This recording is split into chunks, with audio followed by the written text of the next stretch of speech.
Hello student, आपका स्वागत करता हूं मैं अपने साथ एक बार फिर से इकोनॉमिक्स की क्लास में। और आज का जो हमारा टॉपिक रहने वाला है वो रहने वाला है फॉरेन एक्सचेंज रेट। लेकिन यार इस टॉपिक को स्टार्ट करने से पहले जरा आज का मोटिवेशनल कोट हो जाए यारो। ठीक है, तो आज का मोटिवेशनल कोट बहुत ज्यादा प्यारा है और बहुत ही ज्यादा अच्छा है, ध्यान से समझना। सबसे पहले क्या करना है हमें, थिंक, उसके बाद सेकंड नंबर पे प्लान, देन फिर एग्जीक्यूटिव। तो सबसे पहले सोचो, फिर प्लानिंग करो, देन उसको एग्जीक्यूट करो, फिर उसको काम पर लगाओ। ओके, तो चलो आज इसी मोटिवेशनल कोट के साथ स्टार्ट करते हैं फॉरेन एक्सचेंज रेट। चलो बेटा जी जल्दी से स्टार्ट करते हैं आज का टॉपिक जो कि हमारा है फॉरेन एक्सचेंज रेट। ठीक है, तो सबसे पहले हम बात करते हैं कि जो फॉरेन एक्सचेंज रेट होता है कि इसका मतलब क्या है। अगर मैं इसका मतलब की बात करूं तो आपको मैं बता देता हूं। देखो ये क्या होता है, एक तरीके का रेट होता है, ठीक, वो रेट जिस रेट पर वन करेंसी एक्सचेंज होती है फॉर अदर, मतलब एक करेंसी दूसरी करेंसी से क्या होती है, चेंज होती है।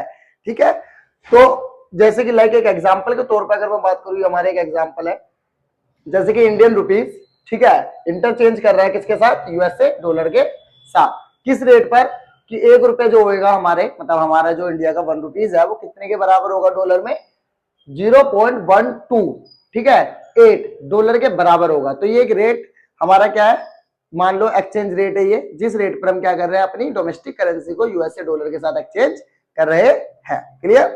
तो हमारी जो ये करेंसी एक्सचेंज हो रही है इस रेट पर, ये कई बार क्या होती है हमारी एप्रिसिएट, ठीक है, और कई बार डेप्रिसिएट भी हो जाती है। मतलब कई बार इस करेंसी का जो प्राइस होता है डोमेस्टिक करेंसी का, मतलब हमारी उसको बढ़ा लिया जाता है या बढ़ जाता है।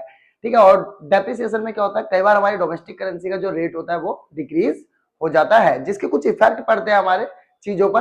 तो चलो पहले देखते हैं हम सबसे पहले कि करेंसी एप्रिसिएशन क्या होता है। अगर मैं बात करता हूँ करेंसी एप्रिसिएशन का, तो to increase in the value of domestic currency, मतलब जब हमारी डोमेस्टिक करेंसी का वैल्यू बढ़ जाए, ठीक, किसके टर्म में, इन the term of foreign currency. Clear.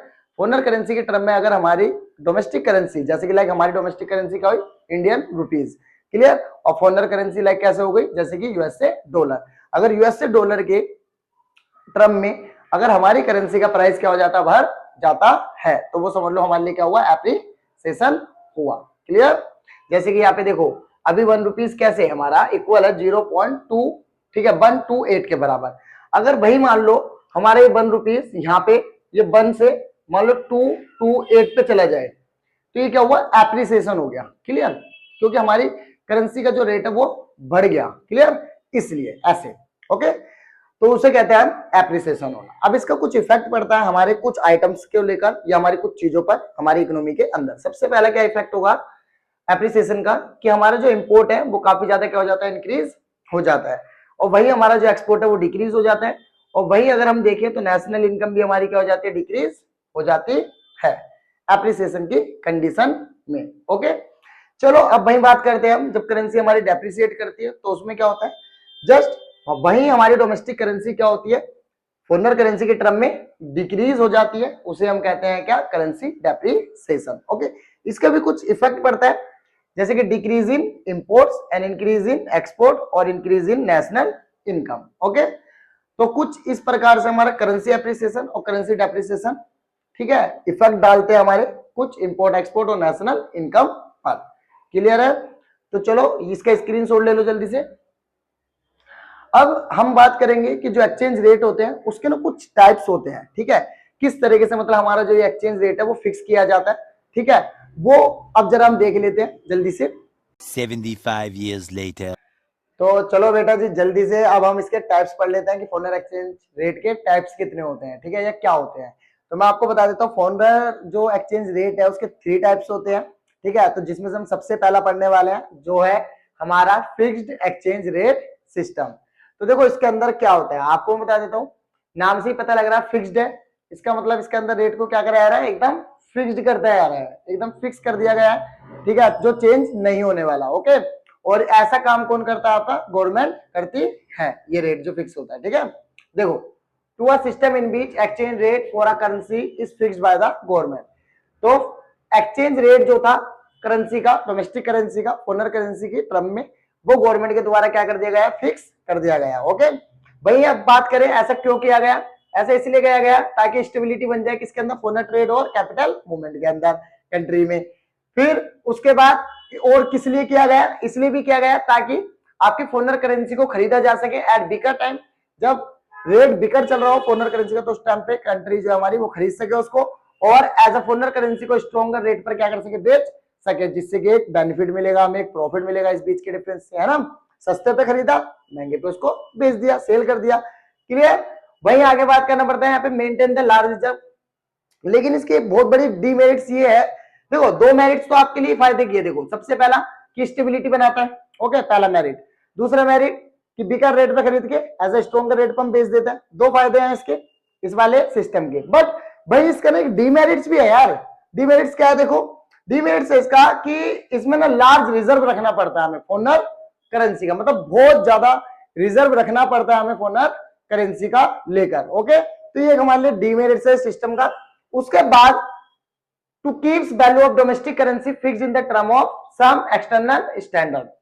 अब इसके बाद हमें क्या करना होता है, जो हमारी करेंसी होती है डोमेस्टिक, उसको हमें एक्सटर्नल स्टैंडर्ड में उस करेंसी का, हमें अपनी डोमेस्टिक करेंसी का रेट को क्या करना पड़ता है, फिक्स करना पड़ता है, जो कि एक बहुत बड़ी प्रॉब्लम होती है। वैसे मैं बताता हूँ, क्योंकि कई बार ना ये जो रेट होता है वो फिक्स नहीं हो पाता, बहुत दिक्कत आती है फिक्स करने में रेट को, तो इस वजह से एक बड़ी प्रॉब्लम बन जाता है। तो ये भी हमारा एक तरीके से क्या डिमेरिट्स है।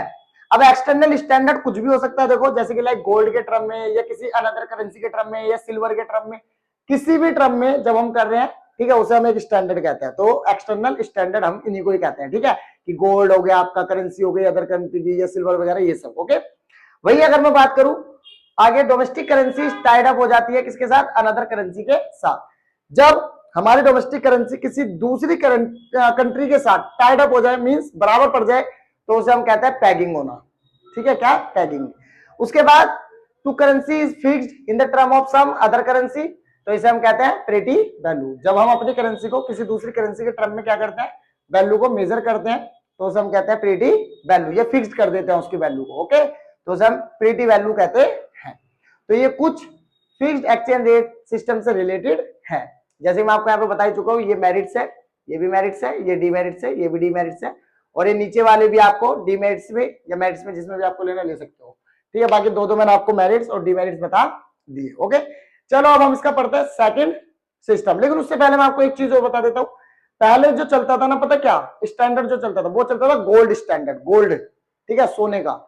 जैसे कि देखो गोल्ड स्टैंडर्ड में क्या होता था, मैं आपको गोल्ड स्टैंडर्ड के बारे में बता देता हूँ थोड़ा सा। देखो गोल्ड स्टैंडर्ड में इसमें क्या होता था, जैसे कि मान लो $1 है आपका, ठीक है, $1 है, तो वो मान लो 2 ग्राम गोल्ड के बराबर हुआ, लाइक इस तरीके से हम उसको मेजर करते थे, ठीक है।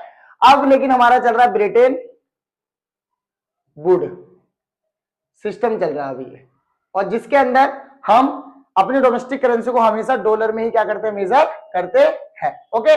जैसे कि लाइक मैंने एक एग्जांपल दे देता हूं आपको, जैसे कि मान लो ₹1 हमारा, ठीक है, इज इक्वल टू मान लो $0.128 के बराबर हो गया, लाइक इस तरीके से, ओके। तो अब ये वाला सिस्टम चल रहा है, मतलब अब डॉलर के टर्म में ही हमें मेजर करना पड़ता है सबको, ओके। तो ये था हमारा फिक्स्ड एक्सचेंज रेट सिस्टम। अब हम बात करते हैं दूसरे टाइप क्या है हमारा एक्सचेंज रेट का। तो दूसरा टाइप है flexible exchange rate system. Flexible नाम से पता लग रहा है कि बार बार क्या हो रहा है, उसमें चेंजेस आ रहे हैं। फ्लेक्सिबल है जब मन करा जब उसको चेंज कर लिया, ओके। देखो इसमें क्या होता है, to a system in which exchange rate is determined by force of demand and supply. मतलब यहाँ पे क्या हो रहा है, डिमांड और सप्लाई के बेस पर करेंसी जो है, डिफरेंट करेंसीज, उनको फॉरेन एक्सचेंज रेट में क्या कर रहा है, फिक्स किया जा रहा है। जैसे डिमांड है जिस करेंसी की, उसी हिसाब से उसकी कीमत, और जितनी उसकी सप्लाई है उस हिसाब से उसकी कीमत है। यहाँ पे मतलब डिमांड और सप्लाई पे मैटर करता है रेट, ओके। और यहाँ पे जो डिटरमाइन करेगा इस रेट को, वो कौन करेगी, मार्केट फोर्स डिटरमाइन करेगी, ओके, ठीक है। तो यहाँ पे देखो टू फ्लैक्चुलेट करेंसी फ्रीली, मतलब यहाँ पे जो करेंसी है उसको फ्लैक्चुलेट किया जा सकता है, वो भी एकदम फ्री, क्योंकि गवर्नमेंट का कोई इंटरवेंस है नहीं इसके अंदर, इस वजह से no government intervenes, like and known as floating and free exchange rate, और इसको हम फ्लोटिंग या फ्री एक्सचेंज रेट के नाम से भी जानते हैं, ओके। वही अगर मैं बात करूं तो यहाँ पे रेट कौन डिटरमाइन करेगा, rate determined by the market. तो मार्केट फोर्स यहाँ पे क्या करती है, रेट को डिटरमाइन करती है। मतलब पूरा का पूरा मैटर करता है डिमांड एंड सप्लाई पर, ये सिस्टम, डिमांड क्या है, सप्लाई क्या, उस पर डिपेंड करता है ये सिस्टम, ओके। चलो अब तीसरा क्या टाइप्स है वो देख लेते हैं। तीसरा टाइप है मैनेज्ड फ्लोटिंग रेट सिस्टम। मतलब यहाँ पे मैनेज्ड हो रहा है, मैनेज्ड हो रहा है यहाँ पे, ठीक है। अब मैनेज्ड में क्या है कि कई बार रेट को बदला भी जा रहा है, ठीक है, और कई बार रेट को फिक्स भी किया जा रहा है, इस तरीके से मैनेज किया जा रहा है उसको। ओके, तो यहाँ पे देखो इस सिस्टम में क्या होता है, to a system in which foreign exchange rate is determined by market and central bank. मतलब मार्केट भी फिक्स कर रही है रेट को, क्लियर, और कई बार सेंट्रल बैंक भी। कुछ ऐसे टर्म्स होते हैं, कुछ कुछ जगहों पे हमें सेंट्रल बैंक ही क्या करता है, इसके अंदर एक्सचेंज रेट को फिक्स करता है, पर मोस्टली जो है मार्केट ही करती है। पर कहने के लिए तो दोनों ही आ रहे हैं ना, इसलिए हम इसको बोल रहे हैं मैनेज्ड, ठीक। क्योंकि ये क्या पता है, एक हाइब्रिड सिस्टम है, ये हाइब्रिड सिस्टम है। अब किसका हाइब्रिड सिस्टम है बता देता हूं। हाइब्रिड सिस्टम है किसका, fixed exchange rate system and flexible exchange rate system, दोनों को एक साथ मिक्स किया गया है, ठीक है, एक ब्रिड बनाई गई है जिसे हाइब्रिड सिस्टम बोला गया, जो कि कौन है, मैनेज फ्लोटिंग सिस्टम। अब यहां देखो नोन एज डर्टी फ्लोटिंग, और इसको हम डर्टी फ्लोटिंग के नाम से भी जानते हैं इस सिस्टम को। ओके, तो ये तीन बड़े टाइप्स थे हमारे फॉरेन एक्सचेंज रेट सिस्टम के। ओके, ठीक है, इनको भी अच्छे से करना है, और इसका स्क्रीनशॉट ले लो आप जल्दी से। क्लियर, तो इस चैप्टर में फिलहाल जो इंपॉर्टेंट था वो इतना ही है, क्लियर है, तो आपको इतना ही करना है चैप्टर से। बहुत छोटा सा चैप्टर था, बहुत जल्दी से हो जाएगा, तो कर लेना इसको अच्छे से। और बाकी वीडियो अच्छी लगी हो और आपको समझ में आए हो टॉपिक्स, तो वीडियो को लाइक करना मत भूलना यार, ठीक है, और चैनल को सब्सक्राइब कर लेना प्लीज, और बेल आइकन का बटन दबा देना और इसको ऑल पे सेट कर लेना, ताकि आपको सभी जो अपडेट है वीडियोस की वो मिलती रहे। और बाकी तो आपको पता ही है, God's plan is better than our plan. तो मिलते हैं अगली वीडियो में नेक्स्ट चैप्टर के साथ, तब तक के लिए आपको बाय।